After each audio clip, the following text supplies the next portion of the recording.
Assalamualaikum warahmatullahi wabarakatuh. Alhamdulillahilladzi ja'ala shahra ramadana shahra siyam shahran futihat abwabal jannah wa shahran ghulqat abwab jahannam wa sulsilatis syayatin.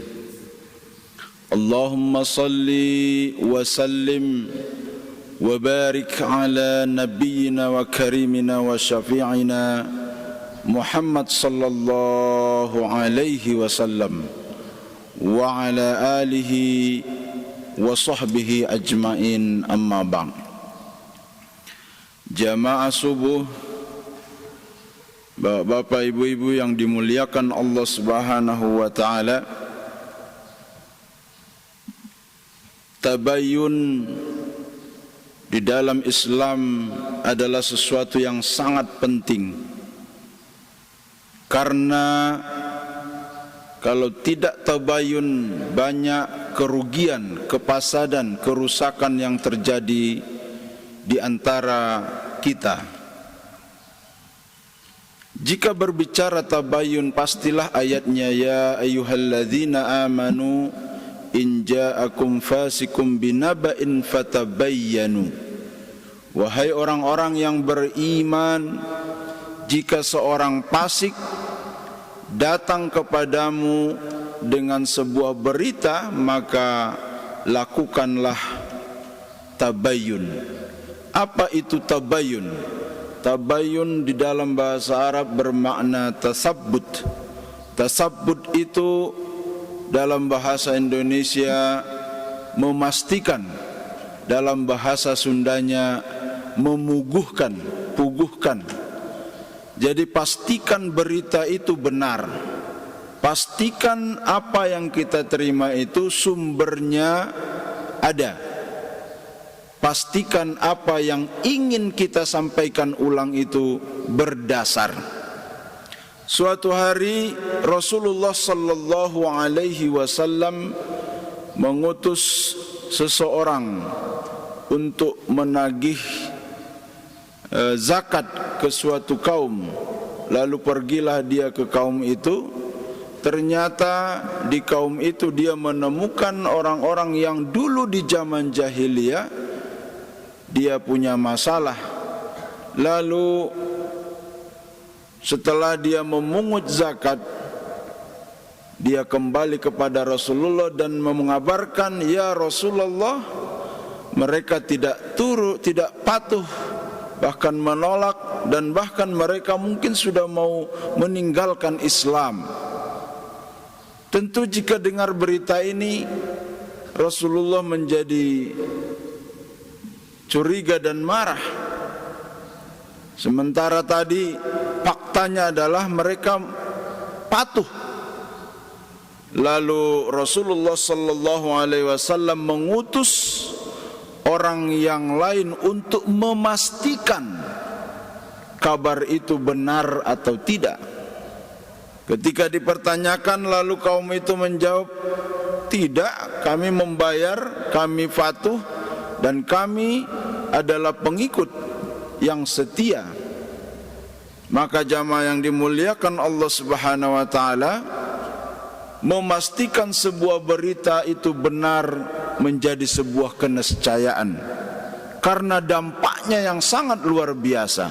Bahkan Rasulullah sallallahu alaihi wasallam bersabda dalam sebuah hadis mutawatir, kafa bil mar'i kaziban ayu haddisa bikulli ma sami'a.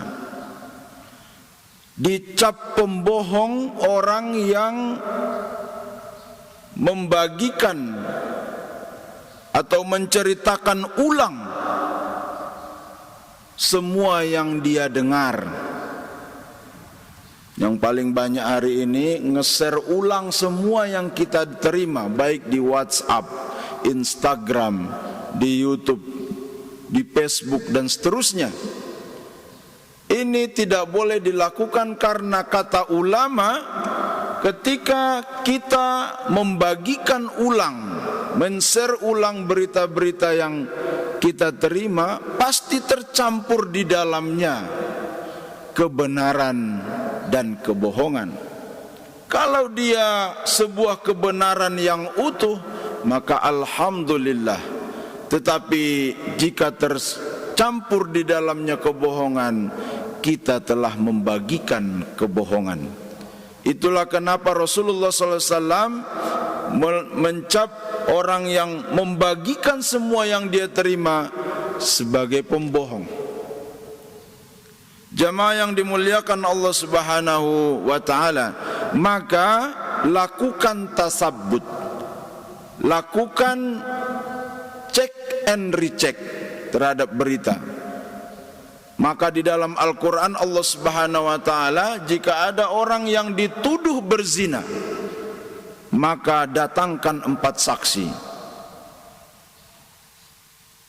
Jika terjadi transaksi, maka datangkan 2 saksi. Bahkan kalau ada suami yang menuduh istrinya berselingkuh atau sebaliknya, maka dia juga harus mendatangkan saksi. Saksi 4 itu sesuatu yang sangat sulit untuk dihadirkan. Bahkan kata ulama di dalam kitab-kitab, bahkan di dalam hadis, saksi itu salah satunya harus melihat dengan mata kepala sendiri. Sangat sulit. Bahkan ada yang bertanya, apakah video yang membuktikan seseorang berselingkuh cukup untuk mewakili 4? Tetap tidak mewakili 4 saksi itu, karena dia harus di cross check, karena video pun hari ini bisa dimanipulasi.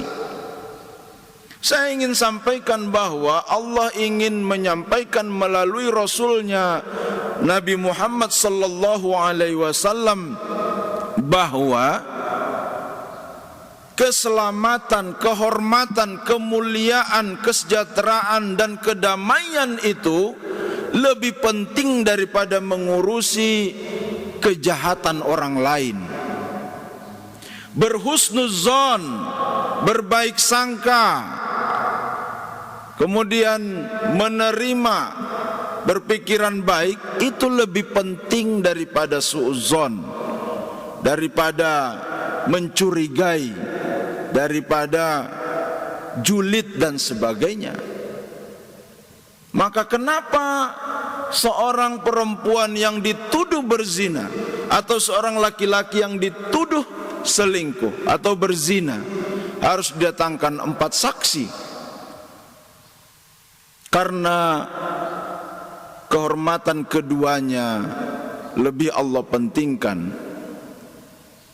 Siapapun yang berdosa dalam kasus itu tidak akan luput dari pengadilan Allah Subhanahu wa ta'ala. Dan saya ingin katakan bahwa sebetulnya pengadilan di dunia lebih baik daripada kita harus dihakimi oleh Allah Subhanahu wa ta'ala nanti. Maka atas dasar ini, kesadaran, keimanan dan ketakutan kita kepada Allah menjadi sangat penting. Karena jamaah yang dimuliakan Allah, Allah itu sebaik-baik hakim. Maka hakim yang ada di dunia ini, dia harus jalankan ketentuan yang disampaikan oleh Allah. Jika tidak terpenuhi, ya sudahlah, nanti Allah yang akan menghakiminya. Nah, kita sebagai seorang yang beriman mengambil pemahaman dari itu bahwa oh iya, memang tidak ada yang luput dari hukuman Allah Subhanahu wa ta'ala.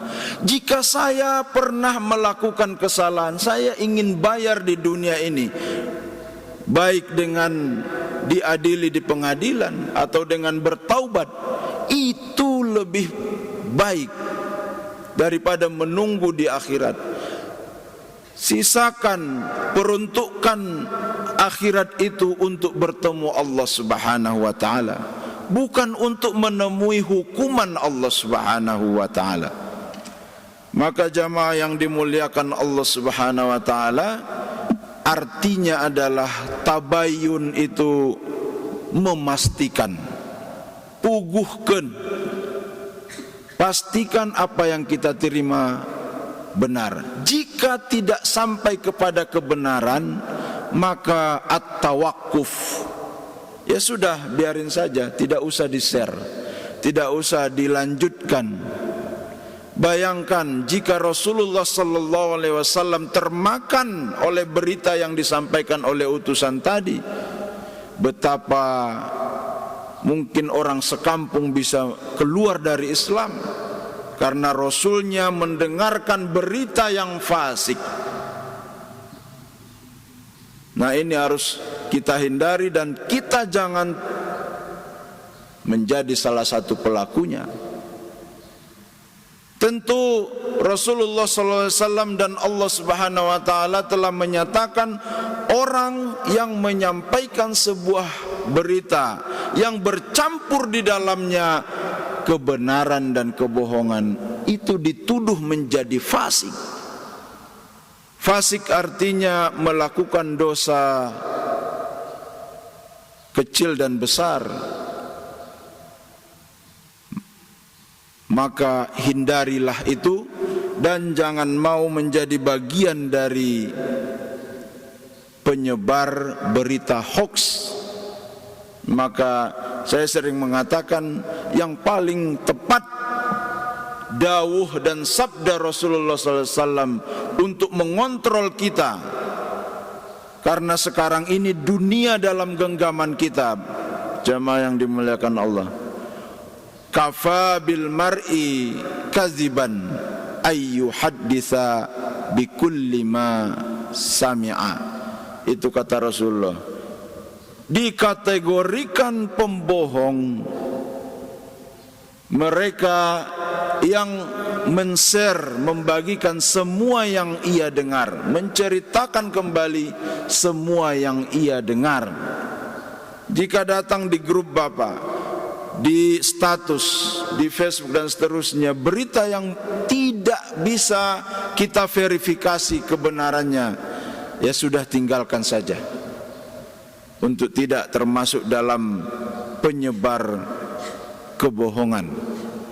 Maka jamaah yang dimuliakan Allah, pesan Allah dan Rasulnya di dalam hadis dan ayat itu adalah utamakan kebenaran, utamakan kebaikan daripada keburukan.